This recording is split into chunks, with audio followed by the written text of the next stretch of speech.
بتایا کہ ہمیں تو باجوہ نے بتایا تھا کہ یہ جو عمران خان ہے یہ تو ہماری بات نہیں مانتا اور یہ تو آپ کی سخت مخالفت کرتا ہے جو امریکن پالیسیز ہیں.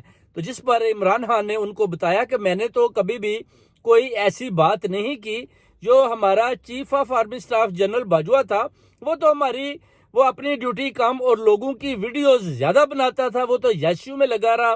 اس نے جو پیسہ پکڑ لیا ادھر سے $12 ارب لے کر بھاگ گیا اور اس نے مجھے بھیجا کہ آپ ادھر جائیں گیس کے سلسلے میں رشیا سے پوٹن کے ساتھ جل کر اس کے ساتھ تھوڑی ڈیل کریں. اور اس نے ایک منصوبہ تیار کیا جس کے تحت مجھے ادھر بھیجا گیا. اور جب میں پوٹن کے پاس پہنچا تو اس نے بولا میں آپ کو سستی گیس دیتا ہوں. میں خود نہیں گیا تھا, مجھے بھیجنے والا جنرل باجوہ تھا. جس پر امریکن سر پکڑ کر بیٹھ گئے کہ یہ عمران خان تو زبردست قسم کا لیڈر ہے اور یہ ساری جو ہے نا